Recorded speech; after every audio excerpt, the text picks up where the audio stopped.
I always tell people sometimes it can be scary, right? And it can be full of fear. But at the same time, I think sometimes when we're feeling those feelings of fear, or I don't know if I can do this, those are usually the moments where we're ready to grow our most.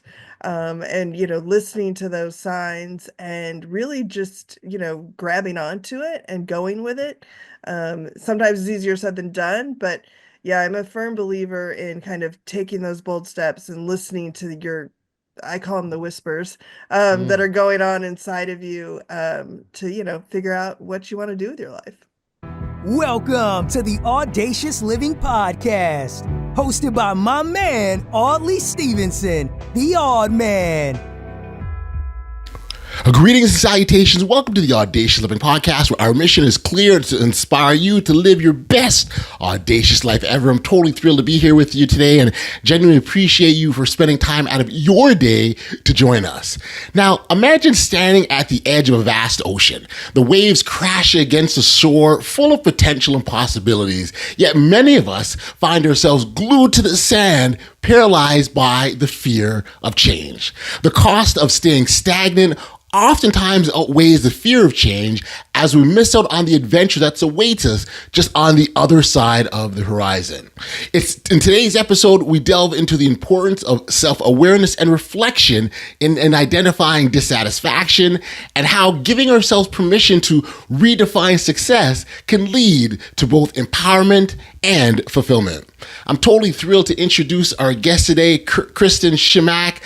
She's a passionate advocate for audacious living and personal growth. Kristen is the author of The Cost of Staying, a book that challenges readers to evaluate the risks of remaining in situations that no longer serve them. With a wealth of experience in executive leadership as well as in coaching, Kristen has dedicated her life to helping others navigate their own paths of fulfillment. Her insights on embracing change and the courage needed to take bold steps resonate deeply, making her a perfect fit for today's conversation. So now that we've got the table set, let's turn to our chat with Kristen. Enjoy.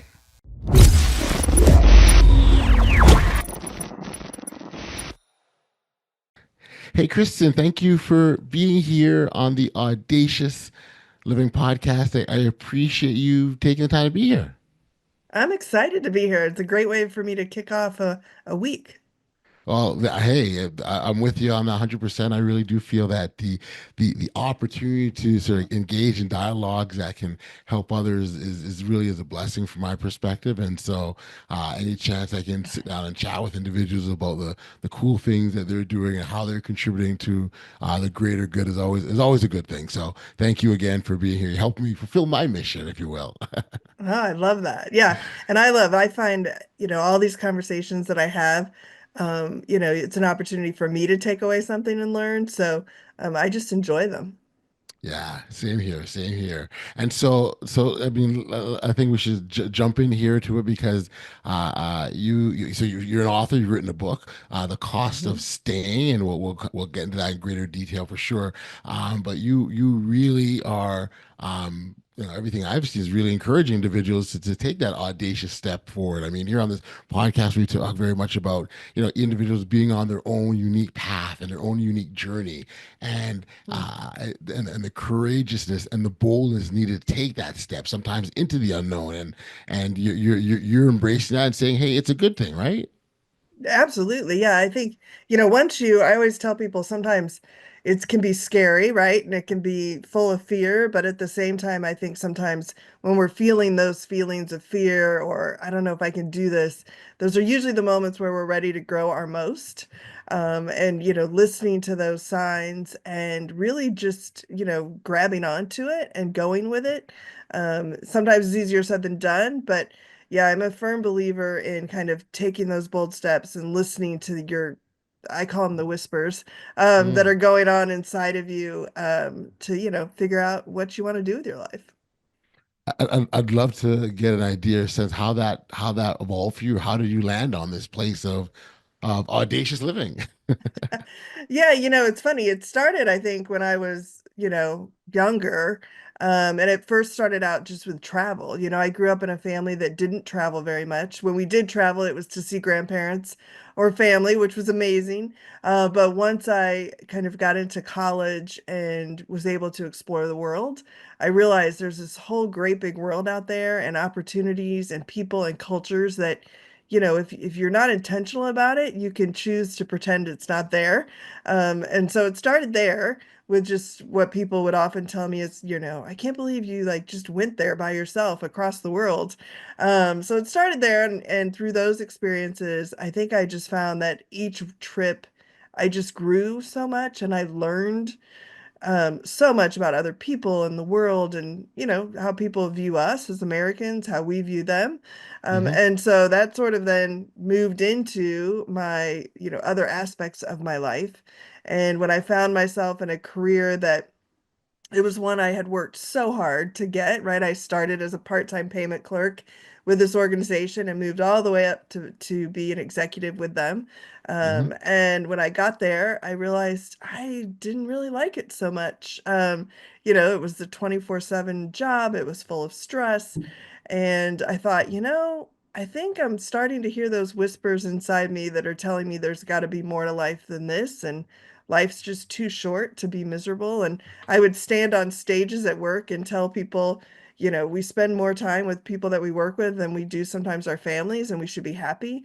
And inside, I knew I wasn't that happy. Mm. And so I started to kind of have this conflict and just decided, you know what, I've got to figure out what's next, and I've got to have the courage to leave that paycheck and the bonus and the benefits and all that behind and see what's out there. As you talk about, leaving, maybe I'll call the security, right? Like the Oh, yeah. guaranteed paychecks and all things that come with that. That's the security, right? And it's funny, you think about it, you work so hard to get to that place of security. So it's like, you're like, I've earned this, right? Like this is what I've worked for. This is what I wanted. But to then get there and realize, no, this isn't it. Yeah. Was there kind of like a pivotal moment that helped you sort of recognize, yeah, I want to choose myself over security and safety? Yeah, there were probably several. I was definitely addicted to that every other week paycheck. And money would just show up in my bank account, and the benefits and the relationships that I had. So it was definitely difficult, and it wasn't a decision that I made overnight. It was Hmm. one that, like I said, I started to feel physical things like I couldn't sleep or toss and turn and stress and dreaded going to work on Monday. So that I started to definitely feel that. And then I would attribute it to other things like, oh, I just had a busy weekend, or oh, it's just this one project. But there were definitely moments throughout the day, almost every day, where I would stop and feel like, okay, how many days till I can retire? And when I started to think about that more frequently, then I started to realize, I'd worked so hard to attain this executive position because I wanted to change the culture or impact the culture of the organization. It's what I would call a very conservative, good old boy sort of culture. And I realized pretty quickly that I wasn't going to be able to change it like I wanted to. And so once I realized that, I thought, well, you know what? I should just stop playing the game that got me to this position and start showing up as who I am. And maybe that could impact more change. And I realized the more I started showing up as who I was authentically, the more I didn't fit. And so that's when I would say there were little moments throughout that journey that I thought, I can't do this anymore. And then the ultimate moment was a conversation I had with my boss at the time. And, she was very upset about the fact that I had at one evening had drinks with someone she didn't care for. And that was sort of my moment of, you know what, not only am I not enjoying myself when I'm here, you're not going to control what's happening in my personal life and who I'm friends with. And that Right. was kind of the final moment for sure. It sounds like some signs, I guess. I mean, and what oftentimes happens, I think, for many of us Yeah. is that we're forced to change Hmm. because maybe the conditions are adjusted or something around us is different than what we wanted to or cared for, Yeah. or other times there's signs that suggest that, hey, maybe it's kind of time to make a change and do something different. Yeah. Um, are there things that people can do to maybe recognize the signs? Absolutely. And and there were things that I did as I was starting to, trying to figure it all out. I think the biggest thing is just self-awareness, giving yourself the space to really stop and slow down. And when you find yourself thinking those things, like there's got to be more, or how many days till I retire, or wow, that meeting just really made me feel a certain way, Right. giving yourself the time right then to stop and ask yourself questions like, what caused me to feel that way? What would I do if I wasn't afraid?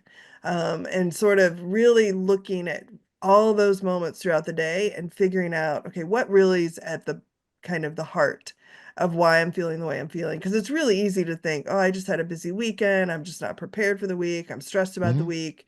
I wasn't prepared for that meeting.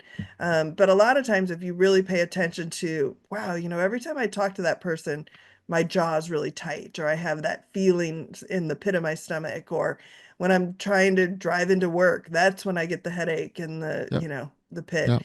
And so I always tell people really start to pay attention to those moments and stop yourself and give yourself, even if it's 15 minutes of space, to really think about why do I feel that way? Because those are probably the first signs. And then, you'll start to, like for me, I really found myself detaching.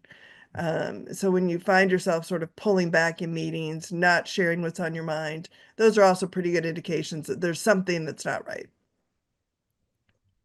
And again, the cost of not paying attention, huge risk. I wonder if you could talk about those risks if we're not paying attention to them. Yeah, I mean, all sorts of things. So you can, I mean, absolutely physically, right? The stress, I mean, it can kill you. It'll start to show up in your test results and your blood work and, gaining weight and not eating right, not sleeping right. All of those things will have pretty significant impact on your mental health. And so the more you ignore those and don't address them, the better the chance that something really significant is going to happen. But it can also show up in, you're just not present with your friends and family, or you're very short-tempered with them. You're snapping at them all the time. You're anxious. You're just kind of feel like you're not doing well in any part of your life, because it impacts everything that's going on. So it Mhm. definitely will start to have impacts on your relationships, your mental health, your own health, physical health. And so paying attention is super important. Yeah, it's you think of, so even from the mental component standpoint, like just by not even being mindful and aware, I think the awareness Mhm. is huge. Once you have that awareness, that can kind of help snowball things. Yeah. Um, from your own personal experience, that lack of awareness, is that kind of what was the challenge, one of your challenges, or what was your takeaway from it all? I guess. Yeah, the lack of awareness, I think it was more I was aware, it's admitting it to yourself that, hey, Yeah. everything that I've worked for is probably not what I want anymore. And accepting that, right, I've changed through that career. The corporation I worked for changed as well. And so coming to grips with, this isn't where I want to probably be, is a huge thing once you have the awareness. And then I think, the other big sort of piece of it is then figuring out what's next, which is Yeah. sometimes where the fear comes in, right? So it's what I always tell people when I'm working with them and what I went through is you have to have a plan, right? You can't just say, "Oh, I'm not happy here anymore. I'm going to leave." I mean, I guess you could say that, but it's probably not recommended. But having a plan to really think through, why am I not happy here and where do I want to go? So for me, I'd worked for the same organization for 30 years. That's all I knew. And so I was very insulated and it was very insular, right? All my network and my connections were Sure. all within Sure. that industry or that company.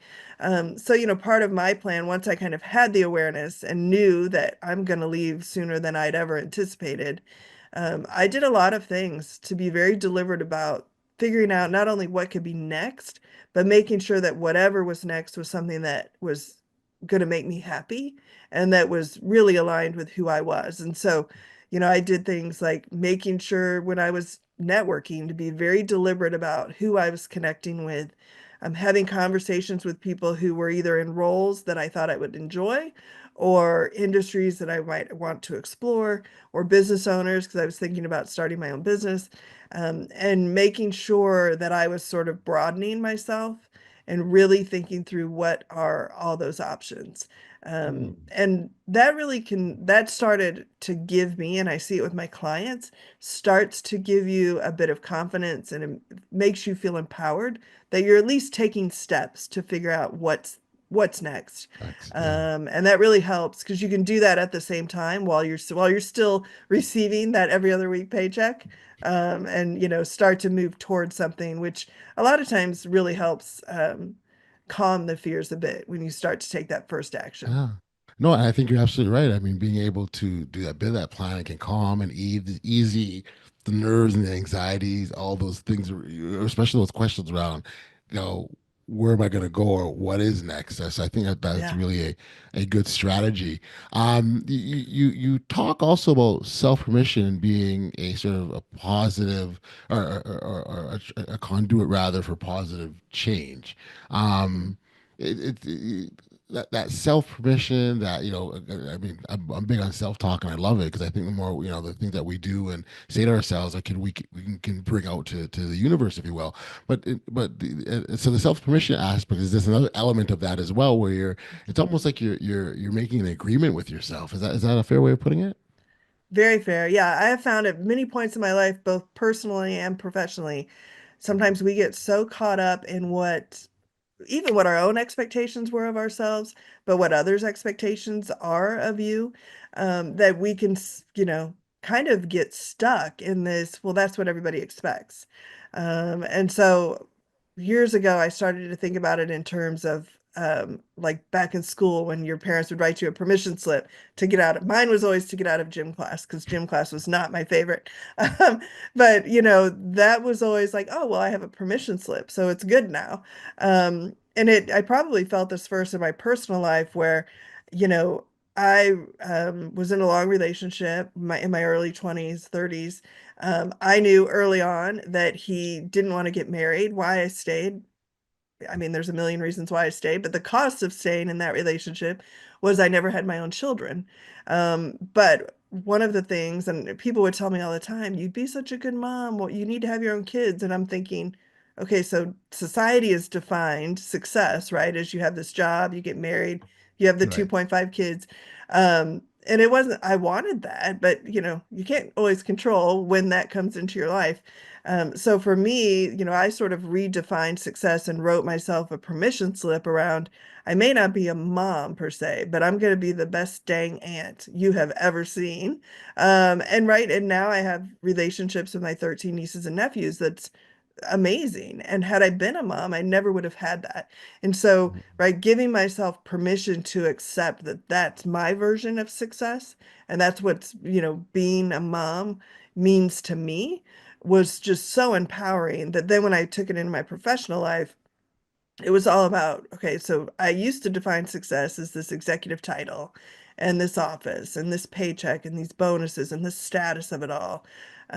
When I started to really consider leaving, I had to work hard to redefine success and give myself permission to say, you know what, I can walk away from that career because I'm going to be happier over here. And so I did a lot of work around that permission slip. And, it was based on flexibility and freedom. And I didn't need the title. And success moving forward, how I defined it was going to be very much based on, flexibility, freedom, relationships that I had, those types of things. But yeah, that permission slip can be pretty powerful. Yeah, and I do love that analogy, right? Like getting yourself out of, to give yourself permission to be out of class and allow, and because what you're doing is you're giving yourself grace in that process, right? Like it's Yeah, okay that maybe society has defined this thing, but it's okay that it's not this thing, and you can right. still equally successful if it's not the way society defines it, because it's what you live with. It's for yourself, right? And Yeah. that And should be the it's focus. different for everybody, right? Right, right. Totally different for everybody. And there's times like, I'm going to give myself permission once a week to go take a nap because that's what I want to do. And I feel better about it. Instead of like, oh, I've got to work, I've got to keep working, or I've got 5 clients that are waiting for me. Sometimes taking that break and giving yourself permission to do so can, in the end, you'll be better for your clients. And so I've just found it to be super powerful and empowering to kind of just write it down, give yourself permission, stick it up on your computer screen, and you know, it's good to go. Buddy, but a month and a half ago, I gave myself permission to go on vacation, and Nice. as silly as that may sound, like Mhm. it's something I had to consciously do, and it was me going, I have all these responsibilities, I've got these interviews booked, and I've got episodes of the podcast we got to release, and I said I need to take a break, right? And so, Yeah. it was something I was totally okay with. In the moment, I didn't think a lot about it. I just kind of did it, and Yeah. it was good for you. And again, that happens because of that permission I granted myself. Absolutely. And when you really stop and think about it, all those things like the podcast episodes you need to release, they're all important, but if they're delayed a couple of days, it's going to be okay. Yeah, Yeah. the world's not going to shatter. I promise No, you. it's all going to be good. But when you get caught up in the corporate world, I often say, there was a moment when I realized I was becoming, there was a moment where someone had said, "Oh, you're such an authentic leader." And I remember thinking when this person said that to me, it was a high up C-suite leader. I thought, "Oh my gosh, like if you were inside my head every day, I don't like my job. I'm not happy here anymore." Like, so how am I doing this? And that's when it hit me that I'd become authentically who I was supposed to be as an executive for a Fortune 40 company, but I was nowhere close to who I was authentically. Mhm. And that's where I started to really think about, okay, why is that? Where are those moments that I'm sort of putting that mask on? And, you know, how do I get back to the person that I know I am? Mhm. And so that was, you asked earlier about a kind of key moments. That was probably one of the pivotal ones early on. No, definitely. Yeah, I think being able to recognize that instance where okay, now it's time to change. Let's talk about the cost of staying. And first, I think it's a great title because it really emphasizes the fact that there is a risk, there is a cost Mhm. by staying in a situation, whether that be personally or professionally. I certainly like the idea of helping people find that courage and encouraging them to choose themselves is such an important thing. And but again, for me, the piece that really stands out is there's a cost of staying where you're at. Yeah. Yeah. And, it was interesting. I always tell people writing the book was the easy part. Coming up with the title and the book cover and all of those things were the harder parts. But when we landed and when I saw the cost of staying, that was one that I was like, oh my gosh, that's it. Because we focus, whether it's personal or professionally, we always as humans tend to focus on what am I going to lose if I make this change, right? And so for me, it was right, well, this paycheck and the security and the safety and, even relationships. And so that kept me so stuck that I just kept going. Mm, And when I started to think about actually, like, I physically, this is really impacting me, I need to do something else. I started to work with a coach, and she asked me a question one morning in our coaching session where she said, "But you talk about the cost of leaving all the time. What's the cost of staying?" And I thought, oh my gosh, like I never thought of it that way. And so, I talk a lot about you have to do the pros and cons, so to speak, of both. And for me, when the cost of staying outweighed the cost of leaving, that's when the fear sort of it didn't go away completely, but it definitely became quite a bit more manageable. And so, on my costs of staying list were things like relationships and my marriage and not showing up at the kids, my nieces and nephews' sports events or for them 100%. Physically, it was starting to show up in my blood pressure and weight and all of those components that just are so they're critical. And so for me, when I started to really look at that cost of staying was none of those things were going to get better. They were just going to continue to get worse. mm, And I didn't want to be that story of oh, well, she worked up until retirement age and then she died. Because you hear that a lot of people who stay till they're, 55 or 62, and then shortly thereafter, they're really sick because their bodies wore Right. down, Hmm. and they just haven't taken care of themselves. So that was sort of where the cost of staying came from. And, trying to help people find the courage to make those choices before it's too late, and to have the confidence in themselves that they can do that. And sometimes the changes don't have to be that you leave. Sometimes Hmm. you can make changes within the situation you're in, and it can be great. And so it's just finding the courage though to take those steps to figure it out.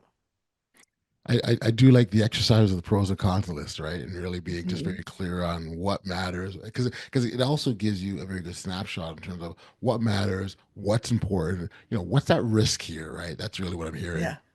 Yeah, I mean, when I looked at the list, like when I had it down, and it took me a while because you have to get pretty honest with yourself Yes. about the cost of, especially the cost of staying list. Um, when I looked at that list, it became clear that what was on the side of staying in the organization and not leaving really was all superficial. It was all Mm. superficial things. It was all about what other people would think if I left, kind of opinions. It had things like the paycheck as well, Sure. but it was Sure. things that were quite superficial in nature. And then on the other side of the list, the cost of if I were to stay, those were pretty big, life-changing things. And that helped really, for me anyway, put it into perspective. Like, hey, this list, it's more important to me, to make sure I get this list correct in life. Funny when I sort of think about some of the key takeaways. I think everything we've talked about it's been critical. The aspect that I like though is how we can contribute to our confidence and happiness too. But confidence really want to zero in on, because with that confidence, it now enables you to go out and do so much more because you've got the ability, you've got that thing backing you, right? And so I think that's part that really kind of excites me a little bit there about what it does for confidence. Yeah, I often tell people, like when I'm working with my clients, a lot of times when they're coming to me for help and they're in that situation where they're not happy where they are, whether it's a relationship or work or, whatever the situation is, I mean, 99% of the time, their confidence is really low. And it's taken a hit, whether it's because of the situation or they just feel like they're powerless and they can't change it. Hmm. And so taking those just small steps every day to even explore what else is out there or what could be next, or I often start with very simple questions. What did you love to do when you were 5 years old? What did you love to do when you were 12? What about when you were 25? Kind of regrounding them in those things that really used to excite them, and then talking to them about their core values, and just sort of gradually, step by step, taking little steps forward.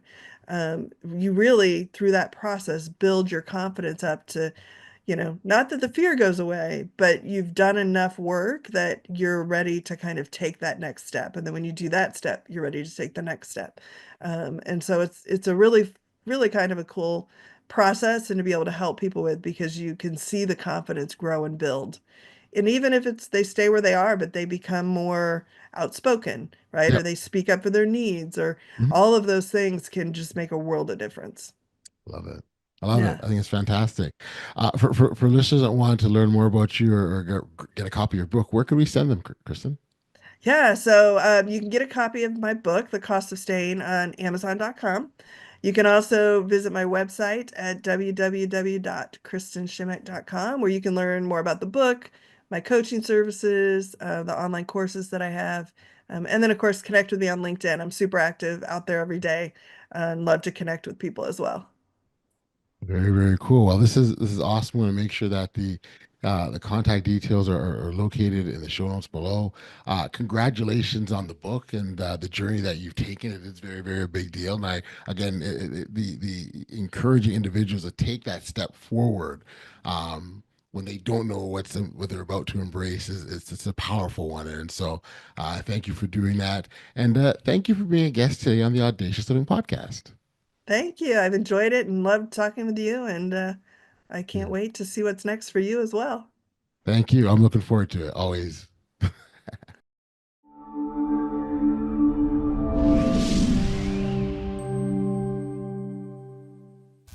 Back we are here on the podcast, in our conversation with Kristen, she emphasized that the cost of staying in a state of discontent can manifest in various aspects of our lives, physically, mentally, and emotionally. What I personally loved about our interview was her candidness about her own journey of self-discovery and how she would redefine her version of success. Kristen's perspective on giving ourselves permission to pursue happiness is not just empowering, it's transformative. I'd encourage you to check out Kristen directly through the contact details, which of course are in the show notes below. You can also explore her coaching services as well as her online courses that she offers. They're designed to guide you in your journey towards audacious living. I want to thank you for joining us on this episode of the Audacious Living Podcast. I hope you found inspiration in our conversation and are motivated to take those bold steps toward living your best life. If you enjoyed the episode, please take a moment to like, follow, or share it with your friends or family. If you haven't already done so, it helps continue to grow this community of audacious individuals. Remember, life is too short to stay stagnant. Embrace the change, redefine your success, and let's live audaciously together. Until next time, stay safe, be kind, show love for one another, and be audacious. You've been listening to the Audacious Living Podcast, hosted by Audley Stephenson. If you enjoyed what you heard, be sure to like, subscribe, and share. Until next time, be audacious.